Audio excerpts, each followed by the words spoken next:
what's up everyone? I am Natalie from Fast Forward Romance. And I just want to thank you all so much for all of your votes on the Bon Jovi Superband contest on ourstage.com. We are so excited to be in the contest and to hear all of your comments and to be getting all your votes. It's so awesome, and we are huge Bon Jovi fans, so it would just be an absolute dream come true to open up for them and to play a show. So definitely keep the votes coming, and hopefully we will see you there. And that's for romance. We love That's you guys. for romance. This is a tribute to Hip Hip.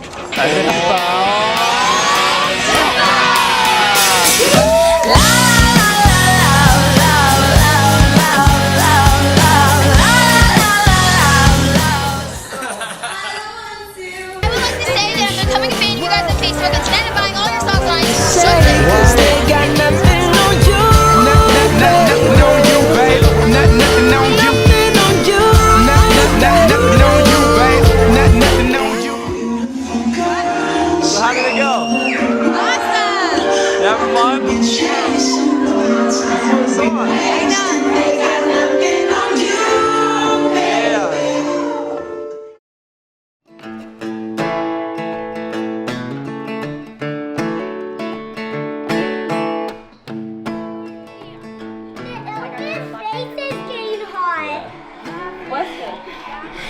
Oh no, it's gonna burn. You're gonna burn them. Oh, I touched them. Oh no, what am I gonna do? Wait, what am I Bodie. Come on. Why are you acting like this? I just want to jump.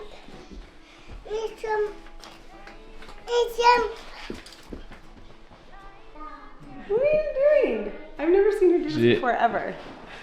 What are you doing? Do you want to sing a song for Colby? No. Why is she sucking her thumb? You want to sing a song? What are you doing? No. Can I? And I'll give you something, okay? Last. Hi, I am Natalie. And I'm Kyle. We're singer-songwriters in the band Archertown out of Whitefish, Montana. So we met in 2006 in an elevator in New York City. So we just kind of happened to be there at the same time. It was like one of those weird chance meetings, and I guess our lives were forever changed after that day. And then we became a duo, so we kind of both had like music solo things going on.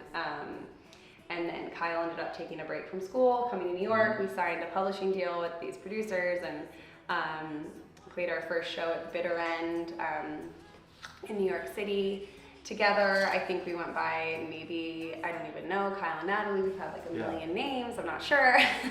Yeah, that was kind of like the start of it all. It seems like forever. Worked in New York as an actress kind of since I guess I was like 8. I think I made the transition into TV and film. But when I was 14, I booked a pilot for a show called Rescue Me. Oh, hey. What? Got your bag. Boo-hoo.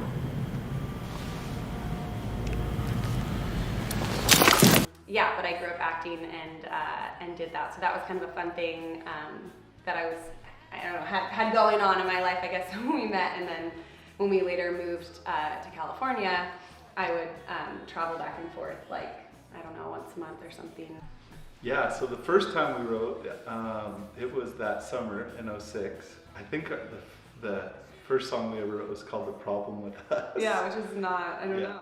From then we just started writing songs and kind of started playing on each other's songs at the time, and then started writing together, and that was really, yeah, the beginning of it for us.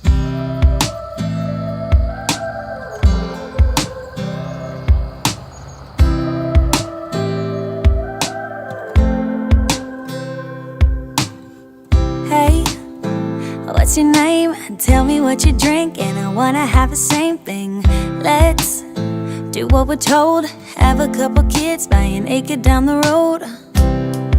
we can kill ourselves trying to be cooler than everybody else. Or maybe we could see this thing a little differently. Ooh, no, that ain't my perfect picture. So if that white picket don't fit you, then maybe I do. I ended up wanting to go back to school to finish my degree, so I did that, and kind of throughout the whole time we'd write songs and play music. And then after graduation, we basically had an opportunity to write songs in Nashville. We would go out for some co-writes and things like that, and we ended up getting a publishing deal to write songs for a living, and made the move. And that was a really cool experience because, I mean, there's so many writers. Everybody there can play.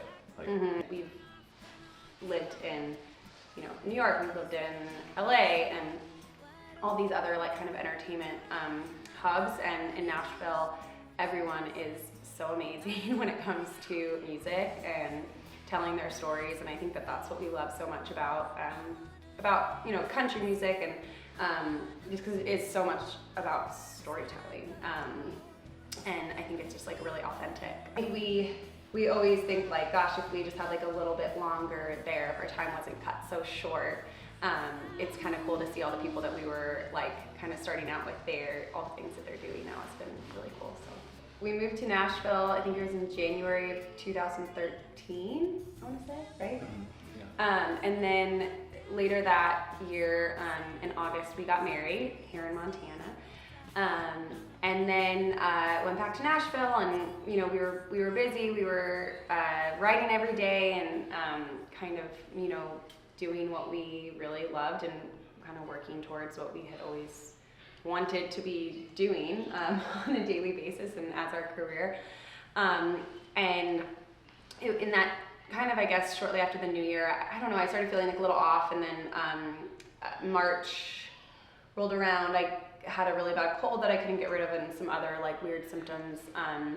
And then in April, I passed out in a grocery store in Nashville, and went to the emergency room, and they took my blood and did, ran a bunch of tests and things like that, and they told me I had leukemia.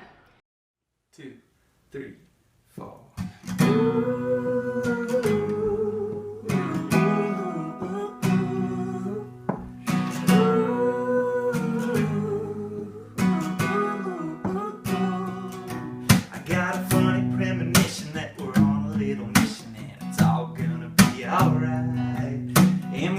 That we're dealing with a temporary feeling. If you just close your eyes and sing it like all those sunny days, they're coming right back, they're coming right back.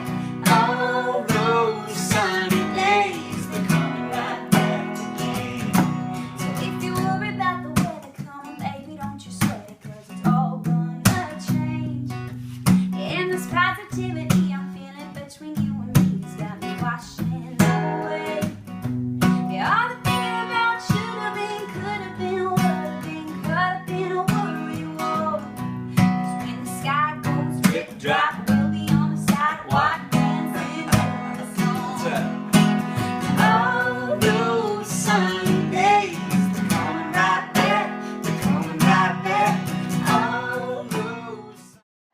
Obviously changed in an instant.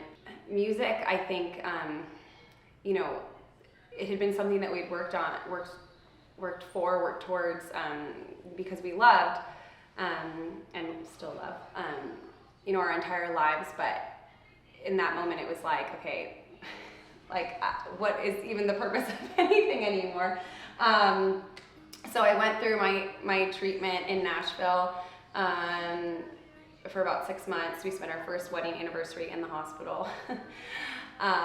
And this whole time we were, as much as we knew leaving Nashville was kind of like leaving this dream of ours, we knew that we needed to just kind of like refocus and remove ourselves just kind of like go somewhere else to be closer to family and just to like heal and kind of get over this like massive trauma.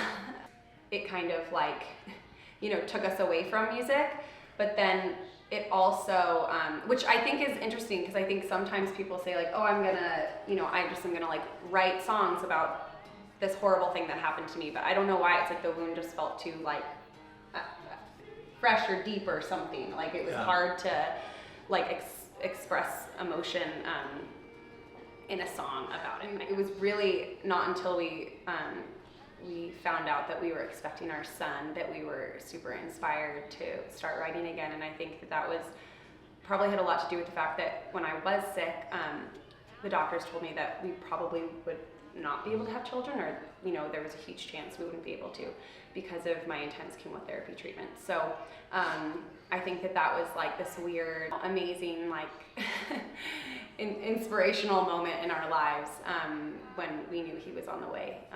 And that really like helped us kind of like be like, okay, we're ready to come back to it, because we can't stay away from it because we love it too much. So sounds good. This is the music room. We kind of went on a little spree. Last year we bought a bass and been messing with it. So yeah, this is my setup. Mac with an Apogee Duet. I got a nice little mic that's pretty universal kind of thing, where I can record both acoustic guitars and our vocals on it. Bunch of different guitars over the years, and it's been pretty fun. So this is where we try to write when we have the time, and try to lay some kind of demo down. Over the last like little bit, last year or maybe two, we've been, I don't know, I guess like getting older and having these life experience things happen, and kind of really looking at like our music and making it fun and really personal to us. So like a lot of the stuff we've been writing has that about it. Like that whole When I Hear Music is basically like our story. this song is called When I Hear Music, and it's about how we always find our way back to music.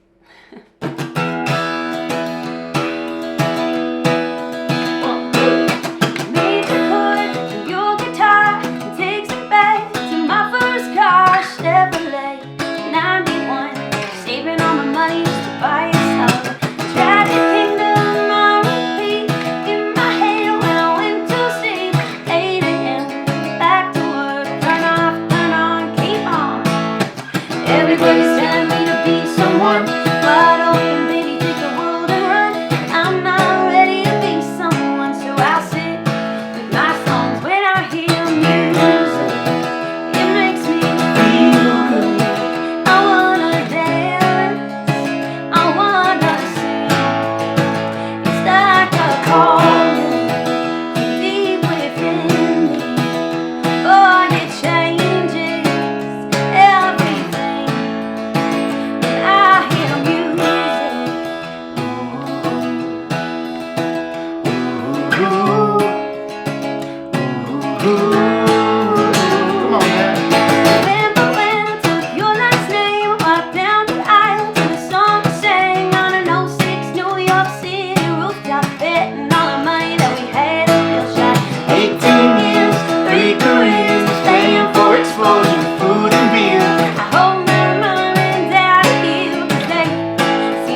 That was That was great.